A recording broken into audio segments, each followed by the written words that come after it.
Welcome to my channel Pratik E-Learning School where learning is a beautiful journey. আজকে আবারও আমি চলে এসেছি ফ্রেজাল ভার্বের সম্ভার নিয়ে। এই ফ্রেজাল ভার্বটা ভীষণ ডিমান্ডিং একটা টপিক আর আজকে আমি তার উপরেই আবার একটা ভিডিও বানাচ্ছি। যদি ভিডিও ভালো লেগে থাকে আজকে তাহলে অবশ্যই ভিডিওটিতে লাইক এবং কমেন্ট করে দিও। আর যারা নতুন ভিউয়ার্স আছে তাদেরকে তো বলি যে লাইক কমেন্টের সাথে সাথে অবশ্যই কিন্তু সাবস্ক্রাইব করো চ্যানেলটাকে, তাহলে আমার ভিডিও সবার প্রথমে তোমার কাছেই পৌঁছে যাবে। আচ্ছা, আজকের ক্লাসটি তাহলে শুরু করি। দেখো, এখানে প্রথমে দুটো ফ্রেজাল ভার্ব লেখা রয়েছে, তার কারণ আমি একদম এক্সাম্পল সমেত লিখেছি, তোমাদের বুঝতে সুবিধা হবে, ভিডিওটা দেখতেও সুবিধা হবে। ফ্রেজাল ভার্ব কাকে বলে, ফ্রেজাল ভার্বের কি কাজ, সেগুলো অলরেডি আমার প্লেলিস্টে রয়েছে। যারা যারা চাইছো এই ব্যাপারে জানতে তারা অবশ্যই প্লেলিস্ট চেক করো। গ্রামার লেসন যেটা রয়েছে সেটাই কিন্তু চেক করবে প্লেলিস্টে।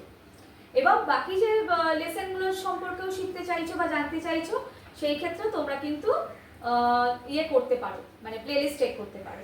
আচ্ছা, চলো শুরু করি। ব্যাক অ্যাওয়ে, ব্যাক অ্যাওয়ে মানে একটু বলে দিই। ব্যাক অ্যাওয়ে হচ্ছে কোনো কিছু থেকে পিছু হটে আসার ক্ষেত্রে আমরা এই ফ্রেজাল ভার্বটার ব্যবহার করে থাকি। যেমন দেখো, আমি যদি বলি যে সে ওই মানুষটিকে ভয় পেয়ে পিছু হটে গেল, তো সেই ক্ষেত্রে আমরা এখানে ব্যাক অ্যাওয়ে এই ফ্রেজাল ভার্বটা, যে পিছু হটে আসার, এই ক্ষেত্রে আমরা ফ্রেজাল ভার্বটা ব্যবহার করতে পারি। এখানে ইংলিশটাও দেখো লেখা আছে, to retreat or withdraw from a situation or to move away backward from someone or something। অর্থাৎ কোনো কিছু থেকে সরে আসা, যে কোনো কিছু থেকে সরে আসা বা পিছু হটে যাওয়া, সেই ক্ষেত্রে আমরা ব্যাক অ্যাওয়ে ব্যবহার করি। এক্সাম্পলটা দেখে নি চলো। The child back away from her, অর্থাৎ একটি বাচ্চা, তার সামনে কোনো একটি নারী দাঁড়িয়ে রয়েছে, তার সবকিছু দেখে হয়তো বাচ্চাটা এতটাই ভয় পেয়ে গেছে, তাই জন্য সে পিছু হটে গেছে সেই মহিলাটিকে দেখে।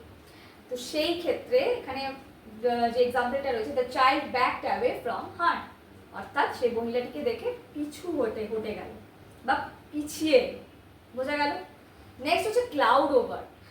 ক্লাউড ওভারটা বেসিক্যালি আমরা অনেক সময় আমরা বলি না, কারণ ফেস দেখে, ধরো কেউ একটা কিছু ব্যাপারে ভয় হয়ে রয়েছে বা কিছু ব্যাপারে দুঃখে রয়েছে, বিমর্ষ রয়েছে, তখন আমরা বলি না তার মধ্যে ভয়ের মেঘ জমেছে।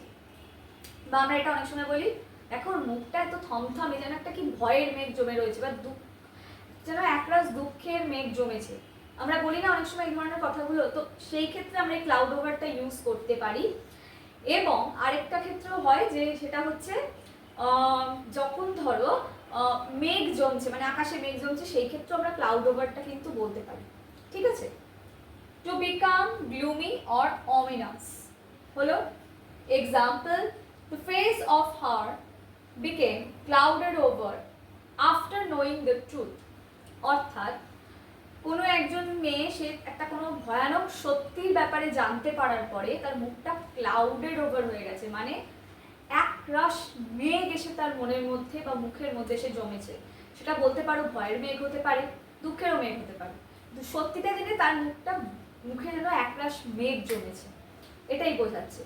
আচ্ছা, এই গেল হচ্ছে ফার্স্ট দুটো ফ্রেজাল ভার্ব। চলো এবার বাকি ফ্রেজাল ভার্বগুলো এক্সাম্পল সমেত দেখে নিই। এইবার বাকি যে কটা ফ্রেজাল ভার্ব রয়েছে সেইগুলো এবং তার এক্সাম্পলসগুলো চলো এবার আমরা দেখে নিই।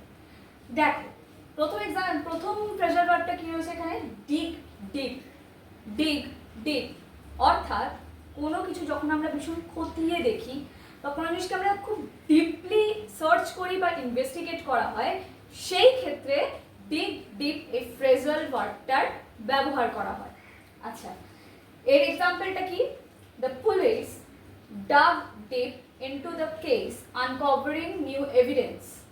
অর্থাৎ পুলিশ এই কেসটার ব্যাপারে খুব খুঁটিয়ে একদম গভীরে গিয়ে তদন্ত করছে বা করেছিল, যাতে নতুন এভিডেন্স তাদের হাতে আসতে পারে বা তারা যাতে নতুন এভিডেন্সগুলো পায় সেই কেসে।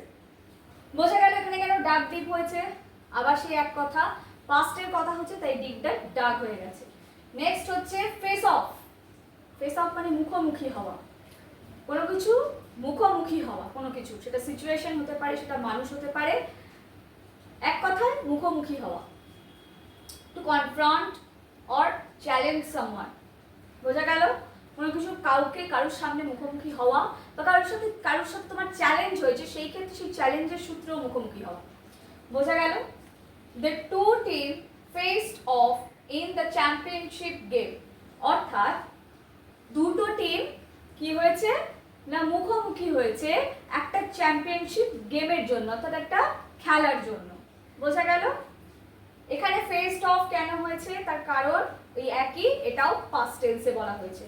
নেক্সট রয়েছে দেখো পাইপ ডাউন।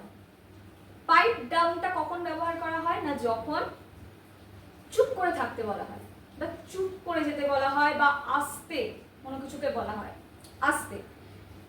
অ্যাকশনটা খুব লাউড হবে না, আস্তে হবে, বোঝা গেল?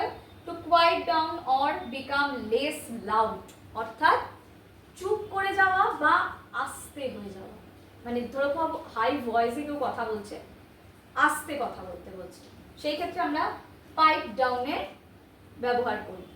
দেখো example, the teacher told the students to pipe down and focus on their work, অর্থাৎ টিচার বলছে আস্তে কথা বলো বা চুপ করো, কারণ এরপর তোমরা তোমাদের কাজে ফোকাস করো।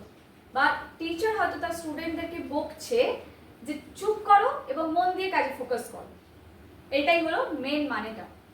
তাহলে আজকে আমরা একটু অন্য ধরনের ফ্রেজাল ভার্ব শিখলাম, একটু নতুন ধরনের ফ্রেজাল ভার্ব শিখলাম, কারণ এর আগের দিন আমি যে ফ্রেজাল ভার্বগুলো দিয়েছিলাম বা এর আগে যে কটা ফ্রেজাল ভার্ব দিয়েছি তার মধ্যে আমি একটু বুঝেই দিয়েছি, কোনোটা খুব ইজি দিয়েছি, কোনোটা একটু মিডিয়াম দিয়েছি। আজকে এগুলো ইজি, টাফ একদমই নয়, তবে একটু মিডিয়াম তো থাকবেই, মিডিয়াম টু টাফের মধ্যেই চেষ্টা করেছি দেওয়ার, যাতে তোমরা প্র্যাকটিস করতে পারো। ইজিগুলো প্র্যাকটিস করো, যখন ইজিগুলো ভালো করে বুঝতে শিখছো তখন এইগুলোকেও প্র্যাকটিস করো, তাহলে কি হবে ইজিটাও যেমন শেখা হবে, মিডিয়াম বা টাফ যেটা থাকবে সেটাও শিখতে পারবে, বোঝা গেল? তাহলে আজকের মতন এই পর্যন্তই। আমি তোমাদেরকে বেশি বেশি করে একগাদা দিই না, একটু একটু করে শেখো। আমি প্রথম থেকেই বলে আসছি একটু একটু করে শেখো, কিন্তু সঠিকটা শেখো, এটাই তাহলে আমি মনে করবো আমার সব থেকে বড় পাওয়া হবে যদি তোমরা একটু করে শিখো, সঠিকটা শিখতে পারো। ঠিক আছে, তাহলে আজকের মতন এই পর্যন্তই, দেখা হচ্ছে আবার পরবর্তী ভিডিওতে।